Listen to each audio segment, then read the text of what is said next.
So in this video, I want to teach you stand stats. A simple concept at first, however, digging into it, looking at the lore, looking at what Araki says in interviews, so on and so forth, you come up to realize that this part of Stands 101 is clearly an afterthought when developing a stand up until recently. So any previous knowledge to this concept is kind of outdated. So if you're remembering that old X-Forts video, while good, this is going to be a much more highly updated version of that, if that's your way of thinking. So let's go from stand stats make no sense to stand stats make some sense. So with that all being said, hello, my name is Metas.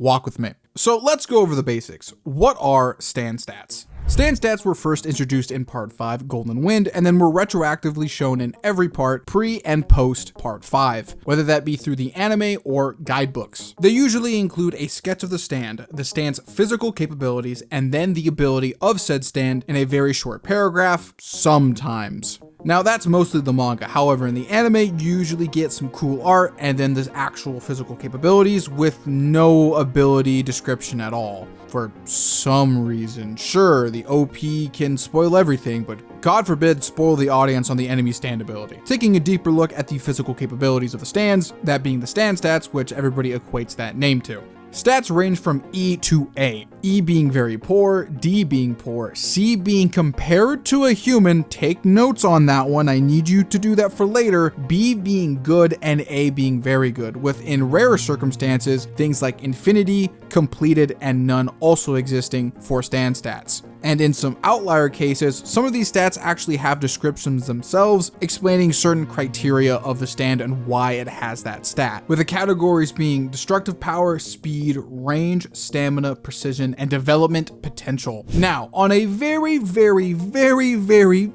small glance on the surface level of stand stats, this seems like a pretty good system. Comparing it to something like sensing spiritual pressure, or chakra, or trying to understand somebody's devil fruit without an encyclopedia guide that's separate from the manga, or a scouter that kinda spoils who's gonna win a fight, stand stats provide you a very brief synopsis of a stand and what they're capable of in order for you to understand the story and enjoy it way more without spoiling and giving you a lot of heavy detail. However though, once put under at least a little bit of scrutiny, you come to understand that the stand system in place here, at least in terms of the actual physical stats, cannot support its own weight. It is more or less fucking lying to you. The biggest culprits of lying about stand stats here are parts 3 and 4. Now you would think because these were made after the fact and not during the part's initial run that these should be more or less perfected, as we have the full information about most of these stands by the time of Part 5. On top of the fact that they come from guidebooks that we assume Araki definitely curated over and gave his opinions on. However, that couldn't be further from the truth and might have simultaneously coined the term stand stats make no sense. Let me show you an example. The Emperor from Part 3 is a very powerful stand in combination with its user, Whole Horse. Its ability is to be a gun, but when it shoots its bullets, they can move in real time after being shot, leading to a much better shot. Because of this, the Emperor is incredibly powerful and is pretty arguably maybe on the same level as Silver Chariot because it was able to outspeed and kind of perception blitz Polnareff and his stand. Mind you, Silver Chariot and Polnareff are comparable to Jotaro and Star Platinum, some of the strongest stands in the series. So, to a certain degree, Whole Horse is somewhere in that circle. So, you would think that its stats should be ridiculously good. And for the most part, they are, except for one. It has an E in precision. Now, before I start ranting, let me describe to you what precision is on the JoJo Wiki and the guidebooks. Precision measures the stand's accuracy and the range of influence / effect of their abilities to a specific or specified target. How is a stand whose whole thing is being able to redirect for a better accurate shot have an E in perception? Shouldn't that at least at bare minimum be a C? I would think. That literally makes no sense unless it's kind of like supposed to be taken as a joke in the sense that whole horse will shoot all willy-nilly and then have to then self-correct with the stand. Is that the joke? And if it is, then why even do a stand stat thing for any of the parts? Because aren't stand stats supposed to show the audience what the stand is fully capable of, and among other things? Technically that's a no, but I'll bring that up later. Let's move on. Maybe it's a fluke, Let's look at another stand in part 3. It should be different, right? Let's look at Justice, a stand that is reportedly said by a few individuals within its debut battle to be an ultimate stand due to how the stand can't literally be hit, which is pretty crazy. And then it's also stated by Araki to be somewhat on the same level as the world, or at least is comparable. Its stats are much to be desired. Its speed and precision are awfully low for a stand that was able to take on both Whole Horse and Polnareff, and then the entire Stardust Crusaders group. Very, very odd, which leads us into our first big problem, or our first two big problems, actually. Number one, there's already inconsistencies here. Thank you, Araki. Number two, not all letters mean the same letter. What I mean by that is the letters are not universal. They're more individual. Thoth, a literal book that can't do anything but just perceive the future or bad events, has the same letter E like Justice, and funny enough, it has the same E in destructive power like Tower of Grey. Mind you, Tower of Grey can actually do some pretty capable feats of its own in close proximity. So, yet again, another example of it not making any sense, and the fact that some E's are the same but also simultaneously not. Now, you're probably going to ask the question, but metas, it's part 3. Araki's barely come up with the system, and it's been a few years. Maybe he's just kind of floundering it. Okay, you know what? I'll say fair. Let's move on to part 4. Does it get any better in part 4? No, it doesn't. Actually, I would argue it actually gets worse. Let's look at Red Hot Chili Pepper. Now, through some story details, you could piece together that Red Hot Chili Pepper, being a antagonist before the main antagonist type of character, should be fairly strong and comparable to like somebody like, I don't know, Josuke or Okuyasu or Koichi would be fair. It has some of the best stats in the entire franchise. No joke. No, like, blowing out of proportion. It has some of the best stats in the entire franchise. It's on the same level as Star Platinum, which means that it is technically stronger than the world and all of Kira's variations of Killer Queen. But I think some of you are going to ask the question, but metas, you said previous that some letters actually don't mean the same. So in this case, could Red Hot Chili Peppers A's actually be the same A's as Killer Queen and the world? Yes, they exactly are. Yeah, remember, there's no consistency with these things whatsoever. Some guidebook statements actually double down on the fact that Red Hot Chili Pepper is comparable to Star Platinum the world. So yes, that means Akira and Red Hot Chili Peppers are on the same level as a lot of main villain characters. However, though, that's inconsistent because he was fighting stand users who are much more inferior compared to him and then still lost. Of course, you can end up saying that's because of the stand user's intelligence and ability, yada, yada, yada. However, though, even to get to that point to begin with is the fact that the other stand users had to learn Red Hot Chili Peppers. So that means in any encounter before the actual mainline story one shouldn't have occurred because Red Hot Chili Peppers should have been able to crush basically almost nearly the entire cast aside from Jotaro. However, that doesn't happen, which leads us into a lot of other problems, similar to part 3. I highly implore you to actually look at part 3 and part 4 stand stats on your own time to really understand the fact that this stuff was kind of retconned in very willy-nilly with very little thought involved. However, and finally a good point in this video, parts 5 and 6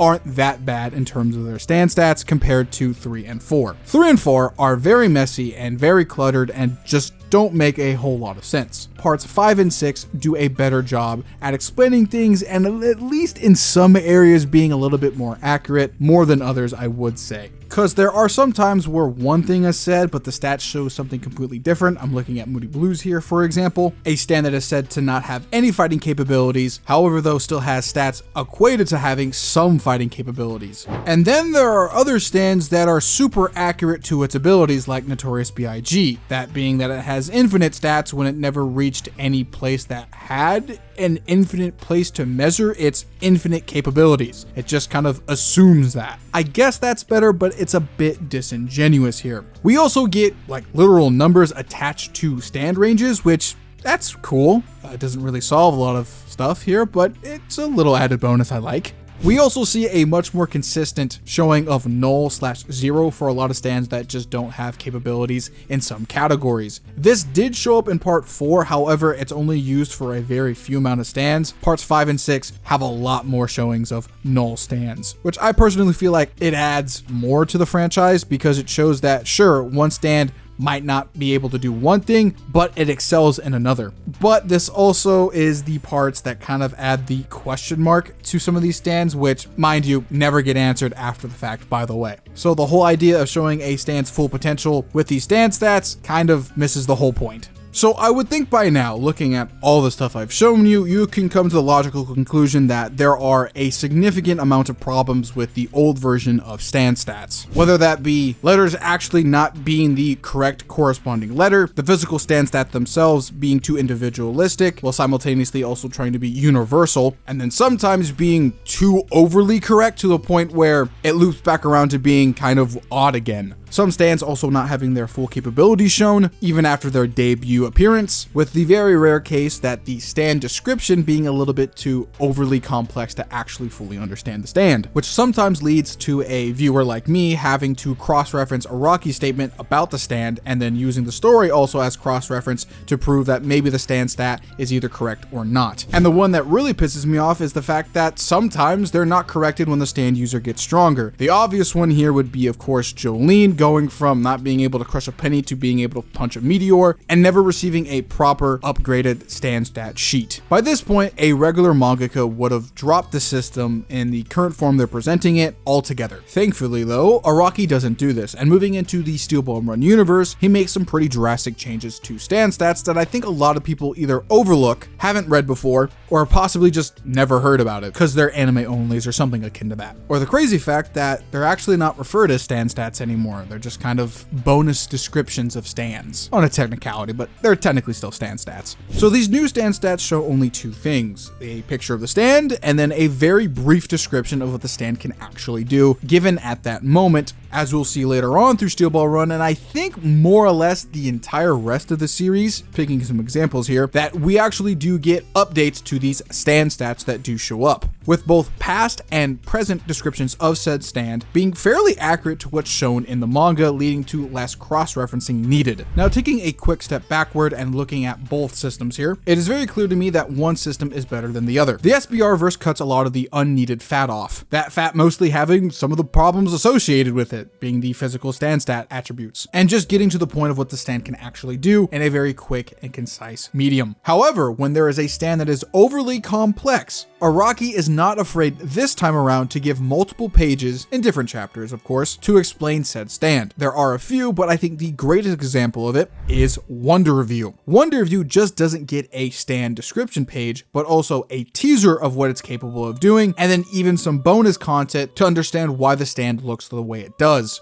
while simultaneously trying to work with a story. So we see here that Araki is trying to not only give us the power of the stand, but even something a little bit more. On a personal level, the reason why I've talked about Wonder Review so much on my channel is because of how easy he was to understand compared to other top tier characters in the verse who have, to be fair here, overly complex abilities. Comparing Wonder Review to a pretty egregious example, looking back at King Crimson has an overly complex stand ability that is terribly worded, with stand stats that are never mentioned again nor elaborated on, versus Wonder Review, who gets 3 pages, 2 of those being a helpful guide on how the stand works, while all 3 of the pages try to simultaneously work in tandem with the original work, not trying to overcomplicate it, like I think some stand stats actually do. It nearly took 25 years, but the system is more or less now pretty perfect, in my humble opinion. The only downside is we don't get original artwork anymore for stands, as they're usually just copy and pasted from the original manga, but I think that's a noble sacrifice in the pursuit of understanding these characters just a bit better. And don't be afraid, if for whatever reason you actually like the physical stand stats for whatever reason, they still exist, but only in guidebooks. However though, I have to emphasize here, they are still bad, maybe even worse. Just looking at Tusk, oh my god, that's gonna be really hard to say. Just looking at Tusk and its stand stats, oh my god, I said it, they are pretty atrocious and don't make any sense. If C is supposed to be comparable to human strength, how is that Tuss Act 1 can cleave through people's limbs even though its destructive capability is AE, while also simultaneously saying that Tuss Act 2 is stronger than Tuss Act 3. And the big one, Tuss Act 4 doesn't have infinite destructive power, it only has an A in destructive power, which means it's the same A, theoretically, to D4C and Star Platinum the World, which, mind you, no, it's pretty atrocious, and basically the same problems that occur in 3 and 4 occur in Part 7 and Part 8. Bonus fact, Part 8 doesn't even have a full list of actually all the stands with their stand stats because it hasn't been updated in years because we haven't gotten a guidebook in years. And honestly, if we do, we need a complete overhaul on the last 2 parts. Overall, I think the current version of stand stats is much better than the ones that came in the past, being much more reader friendly and much more easier to comprehend without any of the flaws of the previous version of it. My only fear is that Part 7 and 8, in terms of the anime release, stick to the previous format the anime has been doing, because I think the stand descriptions are a lot better than the actual stand stats. So with that all being said, like, comment, share, subscribe, follow me over on Twitter. If you want to consider supporting me, go over to my Patreon, and if you do, thank you, stay hydrated, and I will see you in the next one, ladies and gentlemen. Deuces.